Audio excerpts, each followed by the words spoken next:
That's it. Run that back one day. You get. Run that back. Tell you something. You might got more cash than me, but you ain't got the skills to eat a nigga's ass like me. Yo, put Who Kid on it. I want him to analyze that line, man. What up? Who Kid just walked in. Hollywood! What up, nigga? What up, my nigga? Get a chair, man. Get a chair, man. Go to work, man. He's standing around the building and out working. Before I miss my flight. Yo, I'm gonna play. Jermaine Dupri is here. Don't worry about that. It's gonna fall. Jermaine Dupri is here, and we were playing that Cannabis record because DB Jermaine did Carolines. He headlined Carolines for the first time. Okay. Oh wow. First time headlining, and you know, and we were really proud of him. So we played back one of the jokes. Maybe I can run it by Jermaine because he knows talent. Hey. And then we're gonna talk about the Rap Game season 3, but we got Who Kid here, right. who knows He's comedy. We're gonna run the joke for you. All right. Do it live. You might need your headphones, Jay. Do it live? Yeah, do it live, DB. Do it That's live. true because he has. Nah. Play the clip. Play the clip. This what happened last night. Go ahead, watch this. Watch this. All right. LL Cool J and Cannabis went at it a couple years ago. That was a fucking beef. LL Cool J got the best of him, but Cannabis had a line that was pretty hardcore. He said, "You might have more cash than me, but you ain't got the skills to eat a nigga ass like me." What? That's in the song. Oh yeah, he did say that. Yeah, Jay, I don't remember that line. Yeah, I do. I remember it now. Pause it. Yeah, you need to pause that. Tell you something. You might got more cash than me, but you ain't got the skills to eat a nigga's ass like me. Oh, he did say that, Jay. Yeah. All right, pick it up, boy. Here you go. Pick it up. You need to pause that. Go. Your man didn't say anything about that, or the engineer that was, recording you. Beep. Cannabis, you might want to say something else. Okay, real up. Okay, what do you think, JD? You you got to hear. I mean, It's out of context. it's crazy, man. You know what I mean? It's crazy. I mean, it goes with what's going on these days. It's cool to be. No, wait, hold on. Everybody's gay now, right? That's the shit now. What? But people eating ass. Oh my God. Well, the ass eting is a little too much, Jermaine. They call it groceries. But didn't Biggie do a line like that? I suck your daddy's dick or some shit like that? Well, that was part of the second part of his joke. What did you say? I was going over lyrics that just, the Biggie line, you look so good, I suck on your daddy's dick. Mm-hmm. The Cannabis line, I eat your ass. And then there was another line, this is a song, me and my bitch. Man, you ain't got to play the song. Yeah, come on, man. We know the lyrics. Yeah. And then there was another reference where Timbaland and Magoo had a song, and Magoo had the line where he said, "Up in the cut like gay niggas and butt." Magoo was a little too much for me. It's too much. You got to see Jermaine's face. Jermaine, I don't think we heard that one. Whoa. We didn't hear that one, Jermaine. Jesus. What? And he's like two of the world's greatest DJs right there. Hey, they're appalled by this right now. What the hell? I mean, I could say that just, the Cannabis line, it was he's trying to talk about rapping. So he gets a little pass from me with that one because it's not, I think, He's spazzing. it's heard in today's, the way we hear it today, it sounds crazy. And then the Biggie line was really a joke. Right. It's like along the lines of, you look so good, I'll drink your bath water type. Yeah, I'll suck a fart out your ass, something like, it's just like you are so beautiful that I would go to extremes. Yeah. And suck your daddy's. And suck your father's penis. That's a wild line. It really is. But that's a wild line. If Who Kid says that's a wild line, because I heard him and Walker saying some stuff on that 420 celebration that was just. Blew your mind. Oh yeah, I went to church after listening to your show at that day, man. I was like, jeez. We had a crackhead discussion about how crackheads, if you become one, you just start sucking dick for it. So. For the crack. I mean, I'm not a crackhead. Yeah, how you know this? You know what I'm saying? Nah, I called Lamar Odom. I tried to get some questions out of him, but what about sucking penis? He said he almost did, but it didn't really go that far because he got the crack before. So he said he almost did. Yeah. No way. I mean, he's a real nigga. I mean, he was crack. That's real.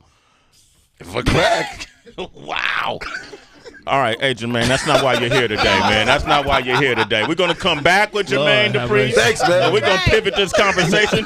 Who could? Good to see you, man. I'll see y'all later. All right, Sway in the morning. See you in Dubai, Jermaine. Ladies and gentlemen, if you talked about the most influential producers, songwriters, executives that the music business has ever seen, I'm not even gonna limit it to just hip hop. Because he's not marginalized in just one genre. He crosses the genres, whether it's pop, rock, hip hop, R&B, soul.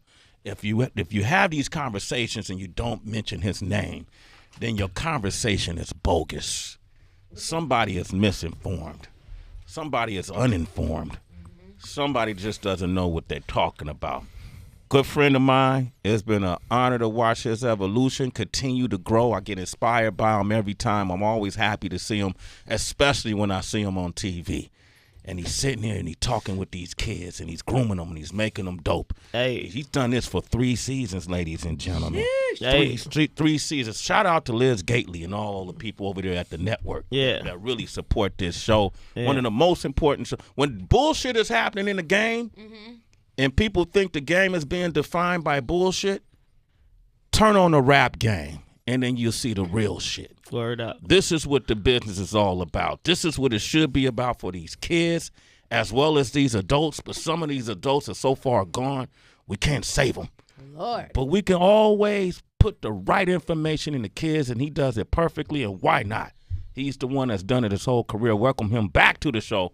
My brethren, Jermaine Dupri. Yeah. Hey. Thank you for having me. Man, I'm gonna tell you something, man. Last time you were on the show, we were at DJ Drama Studios, and we were there for the BET Hip Hop Awards, and you were giving me an idea of what it's like when you go out and you do these events for these kids, whether it's at an amusement park or whether it's at a mall, and all the excitement that surrounds it. Man, I experienced that, man, because all these kids that go on your show, man, I want to talk to you about it, man, because they're becoming cyber bullies on my timeline, man. Man, these kids are hitting me up every day, Jermaine. Hey, that's what they do.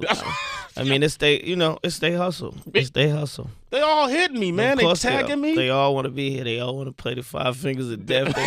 They all. That's all they talk about. They sit on the show. We going to Sway. When we get up there, we gonna eat somebody's ass. There's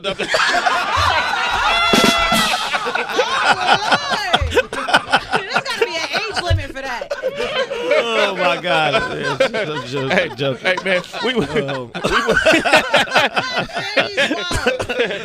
we were at the show last night with DB, man. And I was sitting down eating fries and chicken, right? And I felt something burning on my neck, right? Like I'm looking at the stage, DB is front and center. I felt something behind me burning on my neck, and I was like, damn, what is this?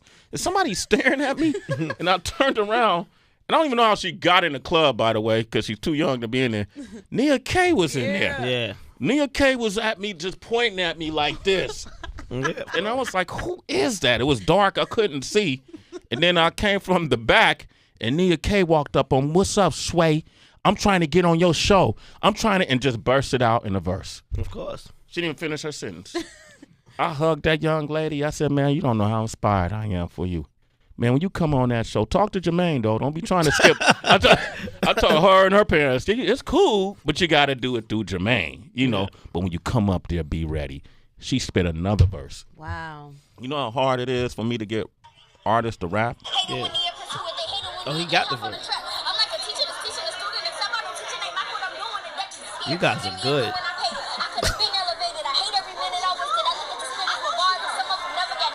Okay. That was last night.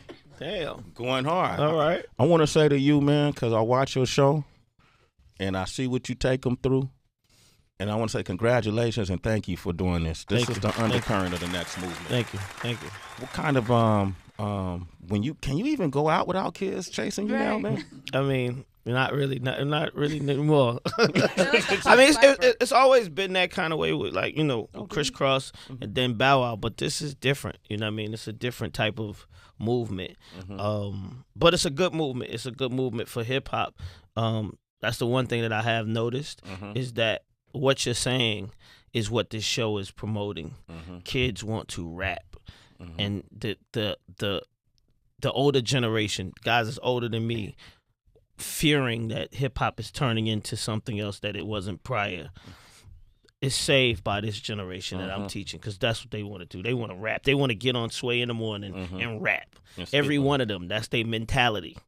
They want to come up here and rap. Yeah, that ain't been the flow in the last 10 years. Not by 14, 15-year-old kids. Not a man. They think of Sway in the morning now. The ones that are in position and go, I don't want to. How many times do people call you, Kelly, and say, what do they say the day before the show? Oh, they don't want to rap. Is Sway gonna ask them to rap? Oh wow, old guys, these old rappers.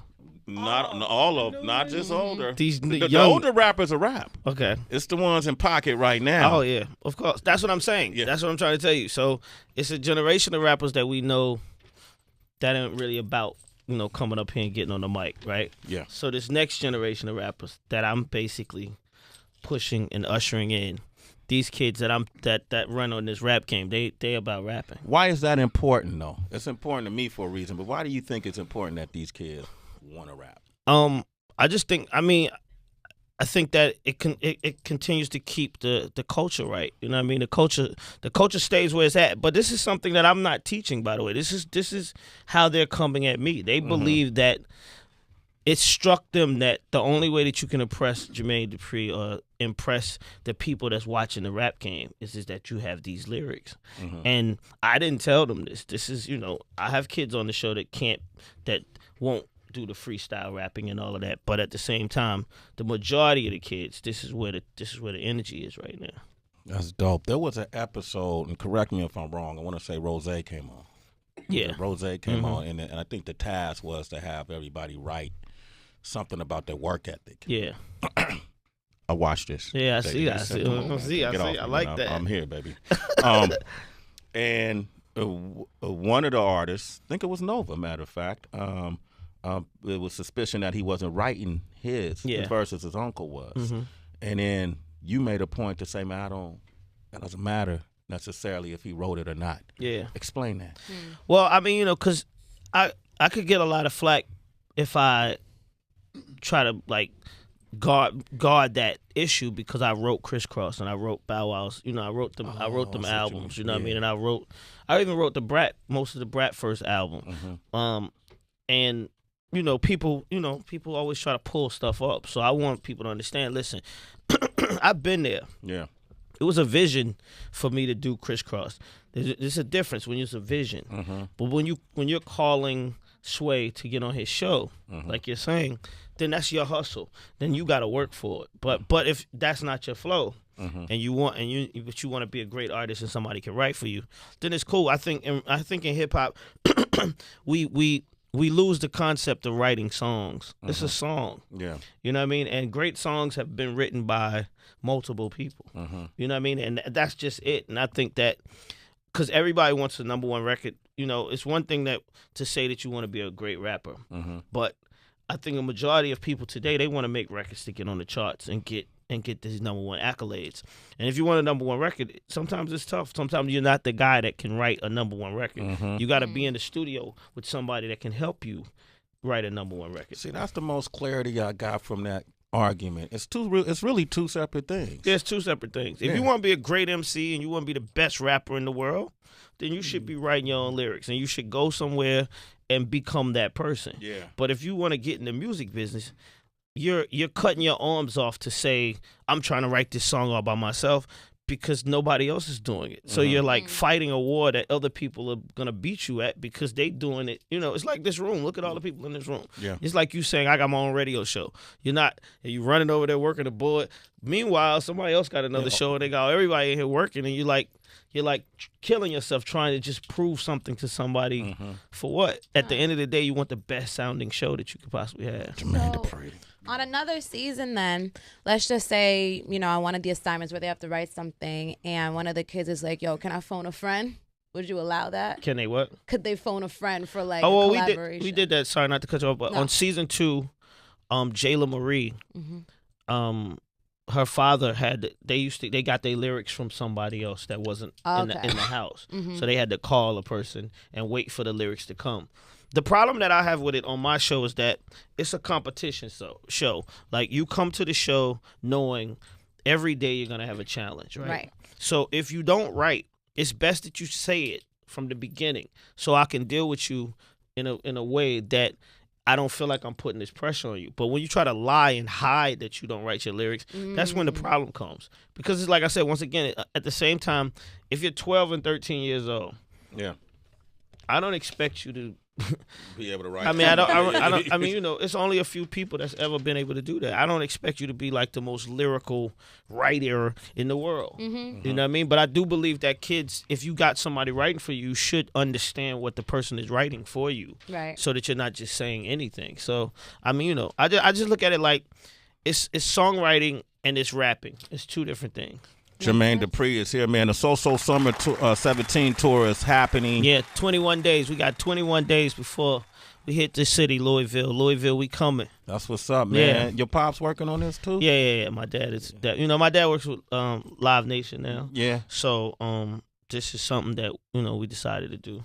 This is incredible. So all the artists from the rap game, or who's going to be on the tour? Well, nine artists from the rap game. Okay. Nia K, Nova, Monty, Miss Mulatto, Super Peach, King Roscoe, Prince of New York, who am I? Little Key, and Detronada. And then also, who's going to be on it from somebody from So Def? Well, me, Brat, and Bow Wow, basically the host of the tour.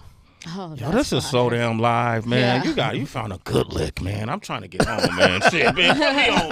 JD, put me on, man. Yeah. All right, we're gonna come back with more calls. Nova was scheduled to come in today. He got sick. Yeah. He came to New York yesterday. Got sick and had to go back. Got sick. Yeah, I bet he got sick. I know. Listen, Nova, you listen to this? Yeah, Nova. Sway said you avoiding the show because you ain't want to rap, man. Yeah, what's up with that? Yeah. You ain't scared, are you? Uh-oh. That ain't what you a young hyena, aren't you? Hyena! Where you at, Nova? We had something special planned for you. Yeah. We had a special 5 Fingers of Death for you. Jermaine didn't tell you this is the final chapter. Even though you won, you still got to pass through the pearly gates. Yeah. Understand me? Oh, I can't wait for this. Man, I'm going to play. Nia K was all on my neck yesterday trying to take your spot again. She's probably listening like, damn, you should have took me up there, JD. No, she gonna say that. Nova got a song called. I'm gonna still play your song. Normally I don't play the song till you earn it, but you got a pass right here with my brethren. It's called "Stay Over." Yeah. And got a cool. Who's singing on that hook? Jacquees is on there. Jacquees is singing on that hook. Yeah. You got a good song, Nova. Let's see what you could do though, man. Come up here and spit. Don't be scared of the Valley of the Hyenas. Let's go. All right. 888-742-3345. Sway in the morning, say 4-5. New song by Nova, man. People can buy this song right now. Yeah. It's on, everywhere right now. You can go get it. iTunes, all that. Tidal, Spotify, SoundCloud, all that. Jermaine Dupri has created something that you probably done it most successfully. I'm not sure if anyone else is doing it, but you've created a platform that allows children of hip-hop like us who grew up in this culture, now with fathers, some of mothers and grandfathers and grandmothers, through your platform, we're allowed to watch this culture, be a part of this culture, experience it with our kids. Yes. So was that a dynamic you were shooting for? Because parents and kids watch your show together. Yeah, no, it's something that I wasn't. These are things that happen without me even knowing that's what's going on. That's why this tour, basically the tour was decided to do, because parents are letting me know that their kids don't really have anything to do. Like when the show's off, like right now the show's off and people like, Jermaine, hurry up and get the show back on. My kids don't have nothing to do on Friday night. We sitting at home. Now we trying to figure it out, right? But so that's why I'm bringing the tour, because I want the kids and their parents to come to the tour. I feel like I'm gonna give them, these kids, like I said before, these kids want to be the rappers, rappers of today. They want to be the next generation of rappers. So this tour is gonna be probably the most hip hop young tour to ever come out. Like I said, I had Bow Wow and I had Crisscross, but Crisscross and Bow Wow, the difference with them was that they weren't totally into MCing as hard as these kids are. These kids, they are on the internet rapping trying to get people to pay attention to their lyrics and how lyrical they are. And that's a difference, you know. So even anybody that's out there that's got a question about coming to the show, by the way, half of this, almost 70% sold out. But anybody that's out there trying to figure out that they should go to the show or not, this show is not it's kids, but it's they mentalities. It's gonna be all rapping, and it's gonna be 9 rappers doing the best that they can to entertain people, and it's gonna be crazy to me. I think that the concert is actually gonna be the biggest competition because none of these kids have had to be on a show with each other. Oh. You know what I mean? So now it's like, okay, Mulatto, you gotta go on right beside Nova. Yeah. Nova, you gotta go on right beside Nia. Super Peach or Nia or whatever. Yeah. And whoever got now, somebody ass gonna get 8.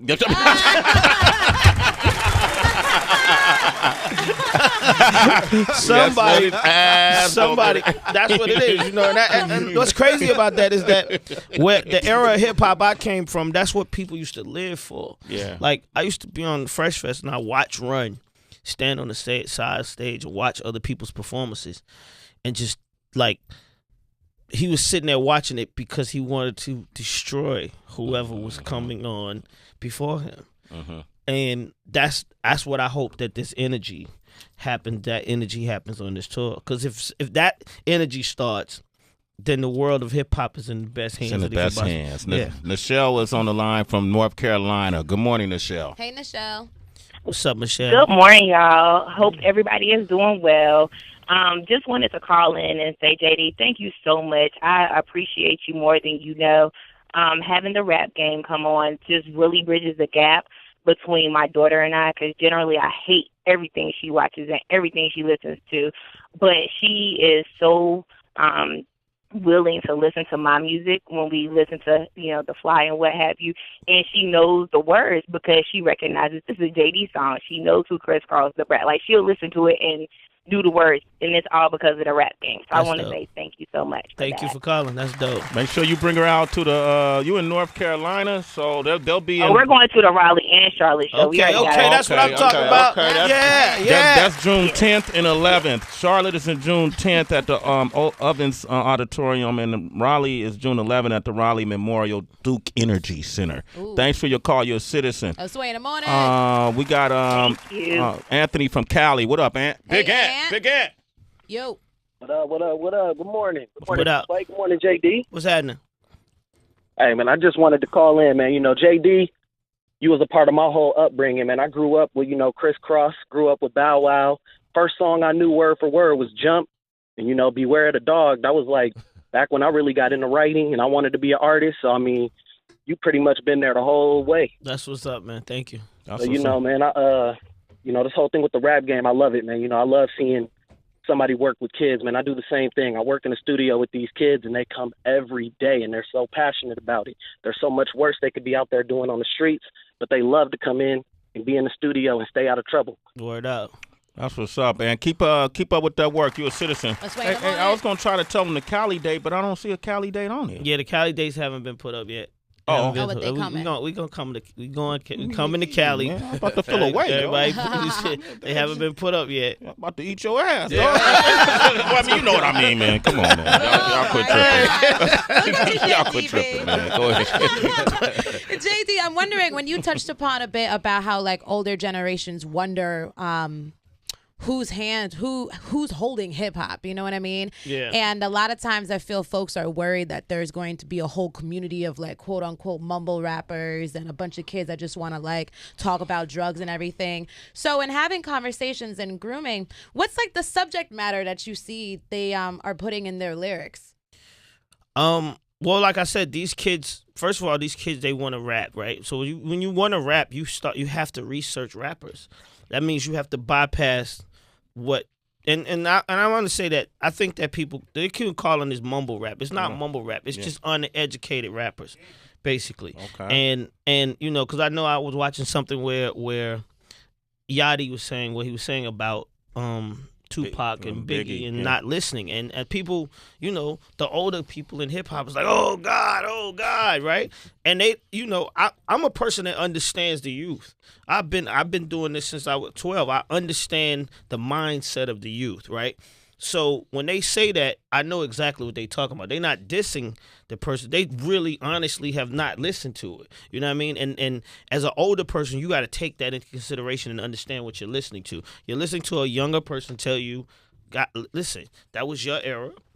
This is my era. I'm sorry I didn't get a chance to really take the Biggie and Tupac in. I only listened to Gucci Mane or whatever it is, right? So from that part, the education is supposed to start, right? If somebody told you that, then you're supposed to say, okay, listen, so what do you want to be where you want to take this hip hop thing? Right. You want to be one of the biggest in the world? Then you should go study one of the biggest in the world. Like, it's still, the education still has to be there, right? And that's what's not happening because the older guys are like calling it mumble rap and just like dismissing it. So to get back to your question, basically, these kids, when we're talking about them becoming rappers, I'm telling them that they have to go listen to Nas. You gotta go listen to this, and you gotta go listen to that. So they gather what they hear in those lyrics, and they start writing their own stories based on how they feel like they would write it, right? So take J.I. from Prince of New York. He's from Brooklyn. Yeah. All he talks about is being from Brooklyn and his borough, and he sounds like the Brooklyn rapper, right? He's not talking about selling dope. He's talking about holding his town down because Biggie's from here, because Jay-Z's from here, because Fab's from here. Like, they understand the cloth that they trying to be a part of, and that's the beauty that I love about, you know. And all I'm telling them is that if that's what you want to be, then you got to go study. It's not like, you know, it's not really rocket science. It's just a little bit more education. Okay. I just want to ask, because you see now where people are putting in their social media handles or anything like CEO of this label, or I'm the head of, you know, whatever entertainment or something like that, and they really don't even have any kind of track record. They just want that title. And a lot of people don't understand what it really means to be the head of a label, to run your own record company. So, you know, with all the sacrifices and things like that, what would you say are some of the key things that some people really don't know about what it really takes to be the head? I mean, first of all, people don't really know what being the head of a record company actually is. I posted something the other day, and then Russell retweeted it saying, you know, that I inspired him, right? And that's the craziest thing I ever got on my Instagram, by the way, for Russell Simmons to tell me that I inspired him, because, and then I retweeted what he said and I posted what he did to me. And what Russell Simmons really did, he showed me what an owner of a record company is supposed to be. He showed me that you're supposed to have a staff. You're supposed to be a person that be the independent person where you push the buttons, and every part of what's happening with your music and your record or your business is all coming from you. You know what I mean? He made me want a company, not just a logo. I don't care about what you see on the front of no record and hashtag. He made me want a building, my own building, with 25 people working in there or plus, right? That right there that's when you walking into something else that ain't a hashtag. And that's what I mean. People don't even understand that. Like, everybody just want to say they the CEO. I'm the big boss records and this, that. Man, listen, get you a staff, get you a building, understand what that starts to look like, and try to manage that, right? That's what being the CEO of a company is, and running a record company. This other stuff is just like, it's for play. Yeah. Wanda, you got a question? Yeah, this last season of the Rap Game, I watched all the episodes, but I remember you brought Tally back. This was an artist. Yeah. That got a lot of criticism. People said she sounded like Iggy Azalea or whatever. She ended up leaving near the end of the season. And we never got an explanation what happened to her. What's up with it? I mean, honestly, I never got an explanation either. Like, she really left. And it's really interesting that I'm here and we talk about the 5 Fingers of Death, because if you notice, she left before the battle. And honestly, I just think she didn't want to go into those waters. You know, this is a dangerous, you know, when I see people on Sway's show that claim they can rap, and then y'all stomp them up here, and they like, the whole world is looking at you like that. Like, you claim you can rap. Like, you know what I'm saying? So those are very, very dangerous waters in the rap game. Sharks in those waters. Those are very dangerous waters. But I do respect Tally for actually. I don't respect her for leaving without telling me, but I do respect her for not taking herself into something to damage her career even more. Because one thing I tell people, period, is that if you can't do it, you don't have to try it. Yeah. Because when you try it, that's when you damage yourself. Yeah. At this point, you don't know if she would have made it. I don't know if she would have made it. It's a mystery, right? Yeah. Leave it in the mystery world. Yeah. That will not hurt her career. She can go on and do whatever she wants to do. She will be known as the person that left the show.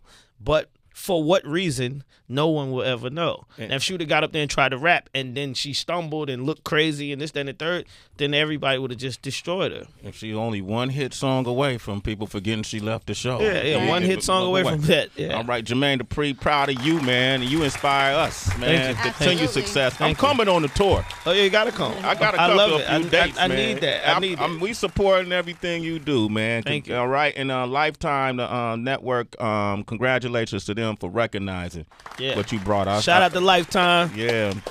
Season 4 starts, I want to say July. I don't know the date, but yeah, it'll be there. I was with Liz Gately last week in the office, and they were singing your praises. See, he keeps talking about the boss. By the way, he's hanging out with the boss. He's trying to stunt on y'all. Yeah.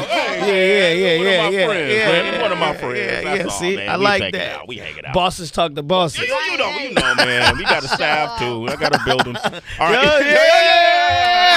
Hey, look at that. Nah, it's nothing, man. Yeah. JD, thank you, man, for what you do, man. Absolutely, man. It's a pillar right here. It's a gatekeeper, man. Jermaine Dupri, y'all hit him up and show some love. Yeah. Up next, man, we got some pioneers coming up here. Positive K and Greg Nice. Wow. A.K.A. PK Dollar and N.I. They got a new project, and it's called Great Minds. You want to talk with them, 888-742-3345. Hey. It's Sway in the morning, only on Shade 45. Kilo.